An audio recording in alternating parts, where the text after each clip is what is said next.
Matalino ka, masipag ka, ginagamit mo yung stock knowledge mo. Pero, sorry Ako kasi kailangan ko pang ulit-ulitin yung mga binabasa ko para magets ko yun.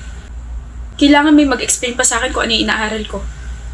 Hindi ako katulad mo, pero malinis yung konsensya ko, Maverick.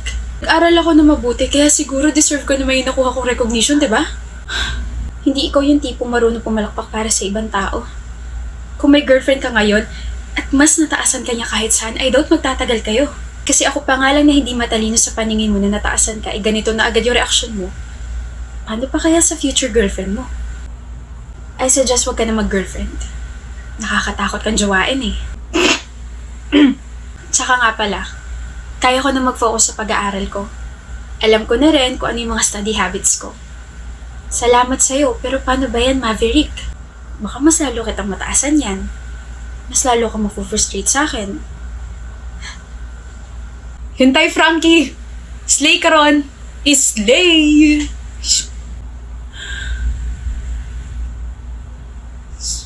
Tapos ka na sa portfolio mo, Jacob? Of course! Ako pa ba?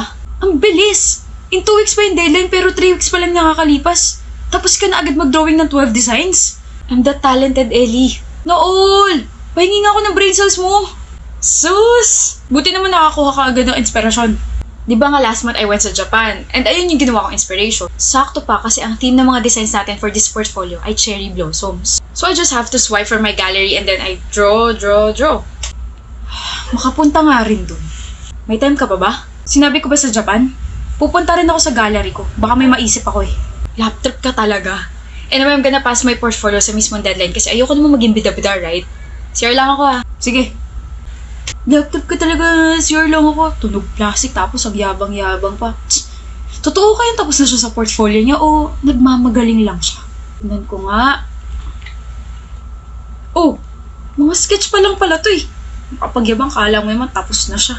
Dahil dyan, pipicturean ko lahat ng mga designs niya, pati na rin ng color palette at uunahan ko siyang magpasa. Bakit mo hawak portfolio ko? May sarili ka naman, Jacob Did you copy my designs? Nagsasabi mo dyan. I don't wanna accuse you, Ellie, but I just saw your portfolio. Sobrang similar ng mga designs mo sa akin. Hoy, hindi porket tapos ka na pagbibintangan mo na ako. Designs ko to, naisip ko tong mga to. Yabang at plastic na nga sama pa ng ugali. I will report this to our prof. Baka naman ikaw ang kumopya sa akin. What? Pinaparating mo lang na tapos ka na pero ang totoo hindi pa talaga kasi ayaw mo maunahan kitang magpasa. Nililipat mo sa akin yung kasalanan ginawa mo. I just told you last week that I already finished my portfolio. Anong finish? Puro sketch pa nga lang yung nagawa mo last week. See? Tinignan mo nga yung portfolio ko. Baka naman nung nag-CR ako, you took some photos of my design and nag-cram ka. You know, para mapasa mo ngayon yung gawa ko. Designs ko to. Wala kang ebidensya dyan sa mga claims mo. Those are my designs. You stole it, you cheap copycat. Cheap copycat? What is happening here? Sir! Finally! You're here. Ellie just stole my designs. Here, sir. Kita niyo po to? Mga designs ko po to. Tapos sa kanya, hindi pa tapos. Puro sketch pa lang. Hindi pa ako tapos because I'm still trying to figure out if tama ba yung color palette ko. Those are my designs. Look, sir. Ito po yung portfolio ko. You mean those are my designs? Jocelyn? What do you mean these are your designs? What? Dadagdag ka pa rito, Jocelyn? Doon ka na nga. Ano? Nangunguha ka na rin ng mga designs? Kadiri. She's right, Ellie and Jacob. Those are Salvador's designs. Po? Yung pinapakita niyo sa akin mga portfolios, those are Jocelyn's designs. I know because her designs are always remarkable and she always passed her portfolio early. Nasa table ko na nga yung clear file niya eh. Bakit di kayo makapagsalita? Depensahan niyo sarili niyo. Own my designs again. Kaya pala you always insist na tignan ang drawing book ko, Jacob. Hindi ko naman alam na yun na pala yung start ng pagiging tanga niyo pareho. Mas speechless ka, Ellie, no? Kasi yung pinagkopyahan mo, kumopya rin sa akin. What's up with this copycats? Seryoso ba, Jacob? Also, if you're looking for proof na ako talaga gumawa ng mga designs ninyo, I have here in my phone. I always take videos whenever I draw something. Gusto niyo makita, pati na rin yung mga timestamps. Anyone interested in here? Okay, wala. As much as gusto ko yung bigyan ng 0, hindi pa pwede dahil hindi pa naman deadline. Pero I'm gonna give you deductions. Fix your designs and apologize to Salvador. Sana hindi na maulit to. Jocelyn. Kaya nga tayo binibigyan ng maraming time para makapag-isip kung ano ba yung gagawin natin. And sa mga linggong lumipas, wala kayong ibang ginawa kundi kumopya lang? Weird. You only have a week left para bumuo ng 12 designs. Saan kayo kukuha ng inspirasyon? Sa isa't isa? Kasi nag-aaguan kayo kanina kung sino yung original na may gawa ng mga designs na yan eh. Okay, biktima ako rito. Hindi man lang kayo nag-effort na ibahin yung details. Sa bagay, kahit kinopya niyo lahat, always remember na you can't outdo the doer. Good luck. Visit ko! Bakit sa rami-raming school? Bakit dito ka lumipat, Shilo? Hindi na kasi ako pwede dun sa dati kong school. What do you mean hindi ka na pwede ron? Did you commit a crime? Hindi naman. Marami kasi akong absence, kaya yun yung nagparami sa record ko. Bakit marami kang absence? If you're uncomfortable na sagutin sila, wag na. Piper naman eh. Eh di yung madaling tanong na lang, pwede ba pre? Sige. Shilo, what's your pet peeve? Pet peeve? Ano yung pet peeve? Sabi na hindi niya alam yung word na yun eh. Akin na 100 ko, Anders. Ba yan? Tain na natalo pa nga sa pustahan. Pet peeve ko, aso. Aso ang putik. Sorry, ano ba yung pet peeve? Mas mahigpit dito pre. Baka nga hindi pa nangangalahati yung taon, pangit na agad yung record mo dahil sa mga grades mo eh. Kahiya yun.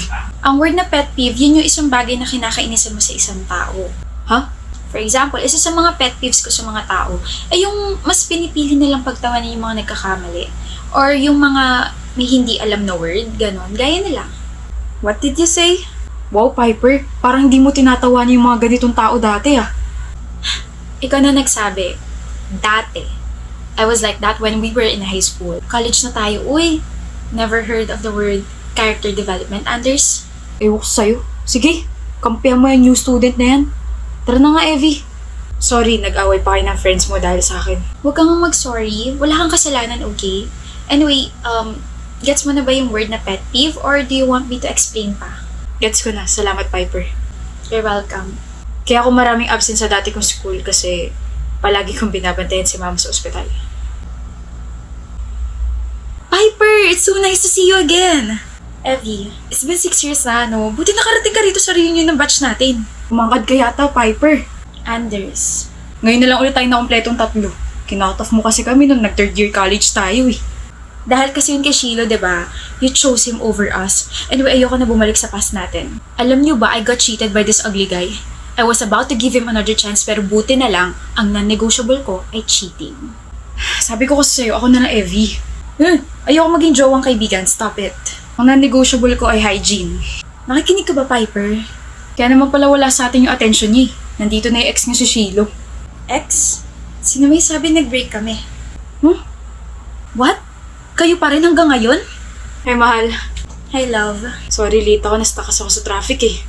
No, sakto lang dating mo. Sakto, pre. We were just talking about non-negotiables. What's yours?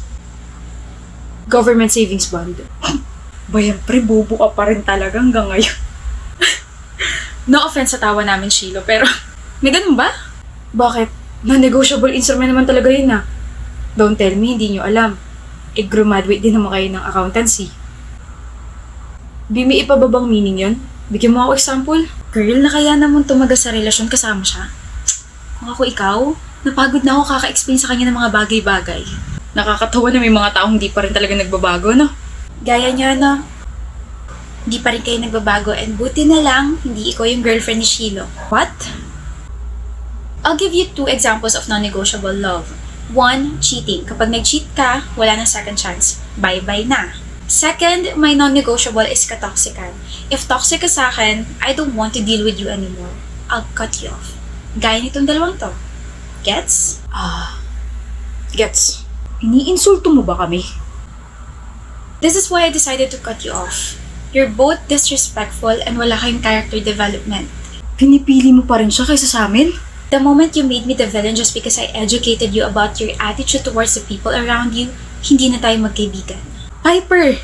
And yes, I will always choose my man, my peace, and the person that I love. Kaya I don't see the point na kinakamusta at kinakausap niya pa ako. Excuse me. Excuse me. She's so annoying.